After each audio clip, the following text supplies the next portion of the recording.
Hi, I'm Cherry Castillo, a first-year medical student of LCUP, and for my community health teaching education project, I've chosen to focus on the population at risks, which actually includes all the public communities, especially in rural communities, which so happen to be economically disadvantaged. And of course, it is also most applicable for those population in urban areas, most especially during pandemic times, and with regards to those who are living in a sedentary way of life. And so, my presentation will be focusing on hypertension with a goal to educate the community, most especially for those who are unaware of the risks, and of course for those who does not receive an adequate preventive medical care. And apparently, hypertension or high blood pressure is one of the top 6 leading cause of death in the Philippines. And so, it is also actually a prominent yet controllable medical condition. So, this presentation will focus on providing educational material for those who have already diagnosed with hypertension and also for those who are unaware of their hypertensive conditions. And for the objectives, at the conclusion of this presentation, the learner will be able to 1. Define high blood pressure and what are the prevalences, which mainly focus in Philippine setting. 2. To define blood pressure and to differentiate the systolic from diastolic. 3. To be able to classify the level of hypertension through a chart presentation. 4. To determine what lifestyle behavior may contribute to elevate blood pressure, focusing mainly of the modifiable, and to be familiarized with the non-modifiable risk factors. 5. To identify actions to take to better manage blood pressure. 6. To identify consequences of uncontrolled blood pressure. 7. To develop a plan to keep blood pressure with the target range. So let's take a look on the definition of high blood pressure or hypertension. So for example, you got high blood pressure now. Now what? High blood pressure is also known as hypertension, and it is the most common among the diseases of the cardiovascular system, and it is also one of the major risk factors of stroke. And of course, it is also the kidneys are involved in the control of blood pressure and so on. And it is also very important to know that high blood pressure is often called the silent killer. Why is it so called a silent killer? Well, most of the time, high blood pressure or hypertension has no obvious symptoms to indicate that something is wrong. And the best ways to protect yourself are being aware of the risks and making changes that matters. And a few facts to be aware of: many people with high blood pressure don't even know they have. Of course, often the signs and symptoms are misunderstood. But some people may develop the following symptoms like headache, dizziness, blurred vision, nausea, and vomiting, or maybe even chest pain and shortness of breath. High blood pressure develops slowly over time and can be related to many causes. And so, high blood pressure also cannot be cured, but it can be managed effectively through lifestyle changes and when needed medication. For the prevalence of hypertension in the Philippines, basically if you do not have hypertension by age 55 to 65, your lifetime risk for developing it is a whopping 90%. But a study found that hypertension was higher among the elderly at 72%. And a newly found to be at risk during pandemic as compared with 5% among adolescents or those aged 12 to 18 years of age.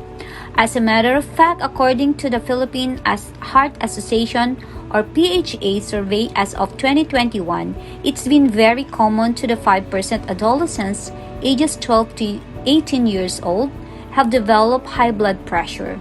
Most of them are males with 68% and 32% in females with hypertension, but none of them have consulted a doctor for treatment.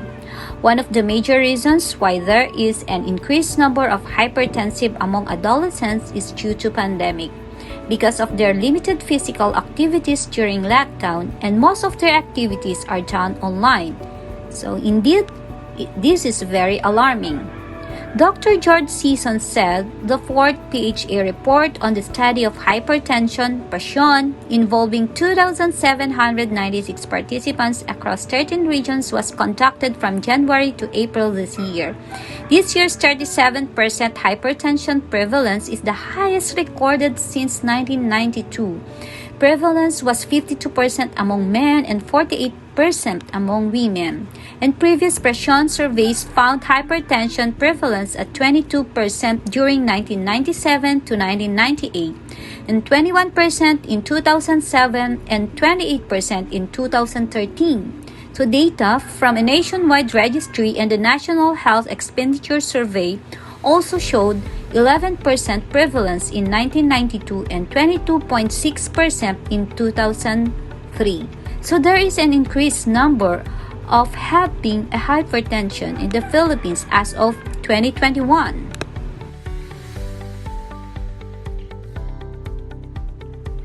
Well, before anything else, how would we know if someone has hypertension? Well, of course, by simply having a blood pressure check. So let's define blood pressure first. So what is blood pressure? What exactly does it tell you? Well, blood pressure is a measurement which is reportedly as two numbers, systolic over diastolic. The top number is known as the systolic blood pressure. This is the amount of pressure in your arteries when the heart muscle contracts, which simply means how much force needs to pump blood to the rest of the body. The bottom number, known as the diastolic, tells the amount of pressure in your arteries between beats when the heart is resting. The systolic number is higher than the diastolic number because greater pressure is needed during the work phase than during the rest phase. For instance, a 50-year-old who's having a blood pressure of 115 over 75 mm mercury is an example of a normal blood pressure would look like.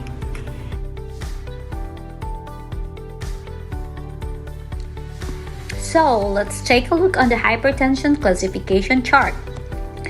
This is according to the 7th report of Joint Committee on Prevention, Detection, Evaluation, and Treatment of High Blood Pressure, JNC 7, JNC 8. Blood pressure readings would look like blood readings fall into one of these 5 categories. And normal blood pressure is we would consider the desirable range. This is where we want our blood pressure to fall, isn't it? So here's the systolic would less than 120 and the diastolic would be less than 80 mm mercury. So our blood pressure a while ago of 115 over 78 mm mercury falls into this category. Elevated blood pressure is higher than preferred, but does not always require a medical intervention, especially if you are willing to make the lifestyle changes that I will be discussing in this presentation. So with elevated blood pressure, systolic would be 120 and 139 mm mercury, and a diastolic continues to be less than 80 mm mercury. For example, 124 over 78 mm mercury or a diastolic range of 80 to 89 mm mercury, while both of these numbers don't have to be elevated blood pressure. And under this category, we call it the prehypertension. And then let's move on to the high blood pressure or the hypertension stage. We have a hypertension level 1 or stage 1, which has a systolic range of 140 to 159 mm mercury or a diastolic range of 90 to 99 mm mercury. While both of these numbers don't have to be elevated, you can have a high diastolic and an abnormal diastolic or vice versa. Very often, they are both elevated. For example, we have 146 over 94 mm mercury. So this is an example of hypertension level 1. And a hypertension level 2 has a systolic of greater than or equal to 160 mm mercury or even, or a diastolic of greater than or equal to 100 mm mercury or above. Again, they don't have to be high to fall into this category, but more often than not. Finally, if you are already in a hypertensive crisis, this is when your systolic, for example, is above 180 mm mercury and a diastolic is greater than 120 mm mercury. Well, this is an emergency already and it requires an urgent medical care. So, you must be asking now, why is it that my blood pressure is high? What really causes high blood pressure? There are many factors that can contribute to elevated blood pressure, some of which we can control or we can call it as the modifiable risk factors of hypertension. First, smoking or the use of any product containing nicotine increases blood pressure. Next, drinking too much alcohol can also raise blood pressure. And as a sedentary lifestyle, we're sitting too much and being overweight as well.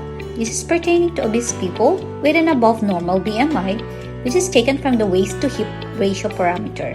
And a normal BMI is with an average range of 18.5 to 22.9. More than or greater than or equal to 23 BMI is considered as overweight, and we can also consider asterisk if BMI is 23 to 24.9 according to Asia Pacific Obesity Guidelines. Next is eating unhealthy food such as processed sugars, fried food, and excessive salt intake may increase your blood pressure. Same as well with high cholesterol level, and in diabetes also contribute to a high blood pressure. On the other hand, we have also what we call the non-modifiable risk factors. Non-modifiable risk factors are factors that cannot be changed or adjusted, hence they are out of our control. These include genetics. Having a family history of high blood pressure means that someone within our family or immediate family have been diagnosed with high blood pressure before at the age of 60 years. The more family members that live with the condition, the greater the risk. Next is age. As we age, our risk of high blood pressure increases. This is due to changes in the heart and blood vessels, whereby there is a loss of elasticity in the tissues found in our arteries as we grow older. This loss of elasticity results in stiffening and a reduced ability to stretch, leading to an increase in blood pressure. Next is gender. More men are affected by high blood pressure in early life, whereas after the age of 60 years, more women have high blood pressure. These differences are largely due to differing hormone profiles between men and women, and the hormonal changes for women are associated with menopause. Lastly, ethnicity. The African people and Black Caribbean descent have a high or increase in the risk of high blood pressure. Well, indeed, it is vital to take in mind the primordial prevention to eliminate the development of worst effect of these risk factors that I have mentioned. So, what changes can you make to control your blood pressure? Well, it's necessary, in fact, to consider a primary prevention, especially to many adult health problems nowadays, particularly obesity and hypertension, as I'm talking about, because some have their origins in childhood, and by which this is the time when their lifestyle are formed. So, being aware primarily with these ways of prevention may minimize the future risk factors to escalate into a bad condition. So, some of these ways includes like number 1, you can stop smoking. You can just simply quit smoking. Secondly, give up or moderate the amount of alcohol you drink. Number 3, get up and exercise. And if you are sitting for a long period of time or you're just lying down, stand up and take a walk around your area. Fourthly, change your eating habit. There are many ways to incorporate healthy food in your diet. Number 5, cut back your sodium intake. It's very helpful if you read food labels, those processed foods and prepared food, so about the salt content and also with the preservatives. Well, all of these changes also help reduce cholesterol and blood sugar, by lowering these risk factors also help lower your blood pressure. Then, what will happen if you don't take any action to control your blood pressure? What if you don't want to make changes? What happens if you do nothing to control your high blood pressure? Well, according to the American Heart Association, uncontrolled blood pressure can lead to another serious problems if you have already on the process of early symptoms of hypertension.